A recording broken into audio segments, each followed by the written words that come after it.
मेरे पिता पहाड़ के बीचों बीच एक दुकान चलाते थे। उस दिन भारी बर्फबारी की वजह से पहाड़ का रास्ता बंद था। तभी एक औरत अंदर आई।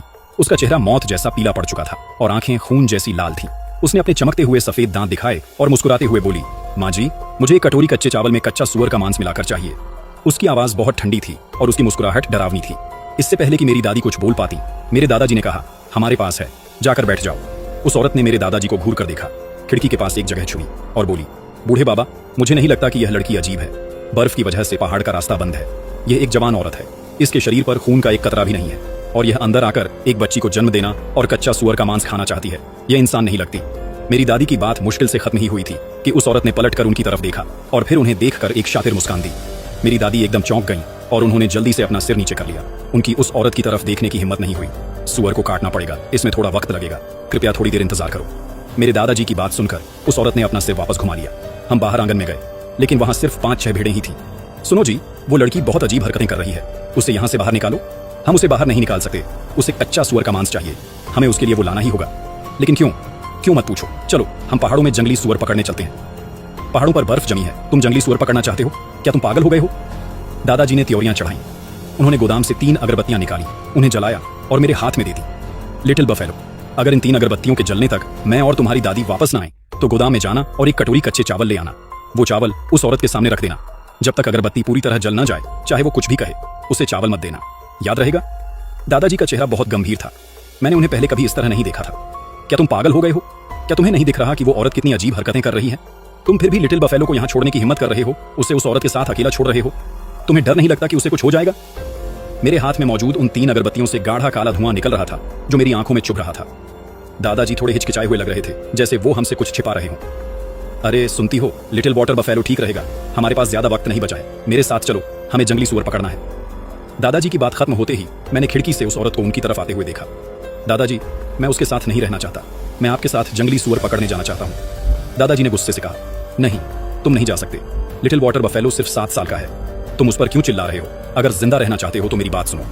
दादा दादी के जाने के बाद मैं कमरे में एक स्टूल पर बैठ गया, उन 3 अगरबत्तियों को कसकर पकड़े हुए। मैं अपना सिर घुमाने ही वाला था कि मैंने देखा उस औरत की आंखें फटी की फटी रह गई। मैं बुरी तरह डर गया। उस औरत ने एक खौफनाक और भयानक हंसी हंसी जो कानों में बहुत चुभ रही थी। वो मेरे और करीब आ गई।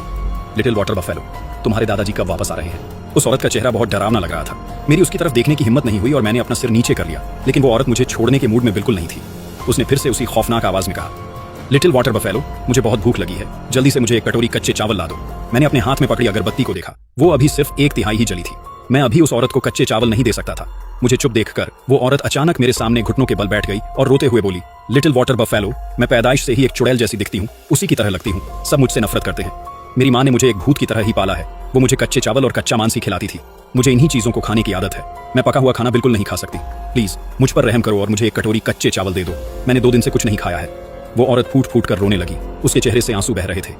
मेरे दादाजी ने कहा है कि मैं तुम्हें कच्चे चावल तभी दे सकता हूँ जब ये 3 अगरबत्तियां पूरी तरह जल जाएं। अगर तुम सच में चाहो तो मैं पहले तुम्हारे लिए खाने को कुछ और ला सकता हूँ। लिटिल वाटर बफेलो, मैंने बचपन से ही कच्चे चावल और कच्चा मांस खाया है, मैं कुछ और नहीं खा सकती। मैं तुम्हारे आगे हाथ जोड़ती हूँ, प्लीज मेरी मदद करो, मैं मरना नहीं चाहती। उस औरत की आवाज और भी ज्यादा दयनीय होती जा रही थी। उसके रोने में बहुत दर्द था, जैसे उसके साथ कोई बहुत बड़ा अन्याय हुआ हो। बस थोड़ी देर और इंतजार करो, जब तक ये अगरबत्ती जल न जाए, फिर मैं तुम्हें कच्चे चावल ला दूंगा। उस औरत ने कुछ नहीं कहा, बस मुझे खूंखार तरीके से घूरती रही। उसने अपने दांत ऐसे पीसे जैसे वो मुझे जिंदा चबा जाना चाहती हो। मैं डर गया, मेरे शरीर में एक सिहरन सी दौड़ गई। तभी मेरे हाथ में मौजूद वो 3 अगरबत्तियां पूरी तरह जल गई। मैं तुम्हारे लिए कच्चे चावल लाता हूँ। मैं भागकर गोदाम में गया, एक कटोरी कच्चे चावल ली और उस औरत को दे दिए। चावलों को देखकर वो किसी संत की तरह मुस्कुराई। उसने अपना मुंह खोला और पूरी की पूरी कटोरी उसमें उड़ेल ली और बिना चबाए ही सब कुछ निकल गई। मेरी उसकी तरफ देखने की हिम्मत नहीं हुई, इसलिए मैं भागकर आंगन में भेड़ों को चारा खिलाने आ गया। उसी वक्त मैं दादाजी के पास घर लौट आया। वो अभी भी अपनी गाड़ी पर खून से लथपथ एक जंगली सुअर लाद कर ला रहे थे। लिटिल वाटर बफेलो, क्या तुमने उस औरत को कच्चे चावल दे दिए? हाँ, वो सब खा गई। सुनो जी, जल्दी से इस जंगली सुअर को काटो, उस औरत को कच्चा मांस खाने दो और फिर उसे यहाँ से भगाओ। थोड़ी देर और इंतजार करो। किसका इंतजार? कोई और आ रहा है। इतना कहकर दादाजी अंदर चले गए। हमें अंदर आता देख उस औरत ने एक शातिर मुस्कान दी। चाचा जी, मुझे सुअर का दिल चाहिए। सुअर का सिर्फ एक ही दिल होता है। दादाजी की बात खत्म होते ही उस औरत का चेहरा बदल गया। उसने एक खौफनाक आवाज में कहा, मुझे सुअर का दिल चाहिए। तभी हमारे आंगन में एक और आदमी आया। उस आदमी का चेहरा बहुत खूंखार लग रहा था। उसे देखते ही वो औरत घबरा गई और जल्दी से वापस अपनी जगह पर जाकर बैठ गई और हमारी तरफ अपनी पीठ कर ली। उसी वक्त वो आदमी घर के अंदर आया। शेन जी, मुझे आपसे कुछ पूछना है, क्या आपने छोटे बालों वाली किसी औरत को देखा है? दादी कुछ बोलने ही वाली थी कि दादाजी ने उन्हें रोक दिया। नहीं। उस आदमी की आंखें इधर उधर घूमी और उसने जोर से हवा को सूंघा। उसने धीरे से अपना सिर घुमाया और खिड़की के पास बैठी उस औरत को देखा। उसने एक खौफनाक हंसी हंसी लंबे कदम बढ़ाते हुए उस औरत के पास गया, उसके बाल पकड़े, उसे ऊपर खींचा और जोर से जमीन पर पटक दिया। वो औरत उस आदमी से बुरी तरह डरी हुई थी। वो कांपने लगी और पीछे खिसकने लगी। वो आदमी साफ तौर पर बहुत उत्साहित था।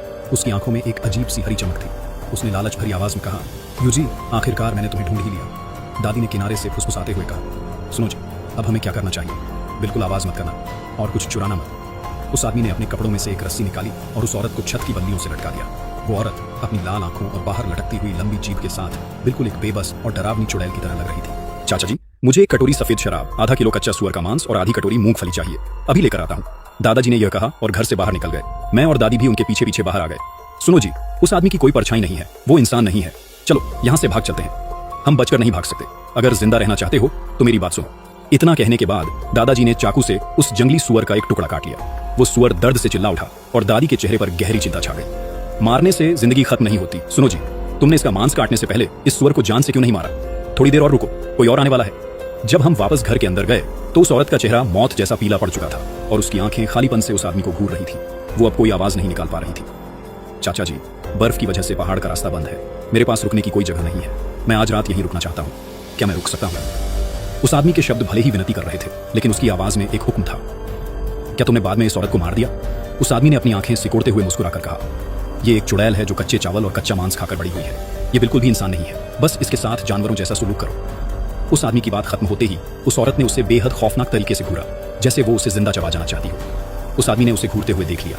उसने मेज से एक चाकू उठाया और उस औरत के हाथ पर वार कर दिया। खून तेजी से बहने लगा, लेकिन उस औरत को दर्द का कोई एहसास नहीं हो रहा था। वो उसे उसी खौफनाक तरीके से घूरती रही। दादाजी ने अपने हाथों से मेरी आंखें बंद कर दी और दादी से कहा, लिटिल वाटर बफेलो को पूर्वी कमरे में ले जाओ, मैं थोड़ी देर में आता हूँ। दादी मुझे उठाकर वापस पूर्वी कमरे में ले गई। मैंने पूर्वी कमरे की खिड़की से आंगन में झांक कर देखा तो वो आदमी दुकान से बाहर निकलकर हमारे पश्चिमी कमरे में जा रहा था। थोड़ी देर बाद दादाजी वापस लौट आए। सुनो जी, वो आदमी और औरत दोनों बहुत डरावने हैं। ये सब चल क्या रहा है? दादाजी की आंखों में एक अजीब सी खौफनाक चमक थी। आज आधी रात को वो औरत उस आदमी को मार डालेगी और उसकी लाश हमारी दुकान में छिपा देगी। सुनो जी, वो औरत छत की बल्लियों से लटकी हुई है और मरने वाली है। वो उस आदमी को कैसे मार सकती है? दादाजी ने हमारी तरफ देखा।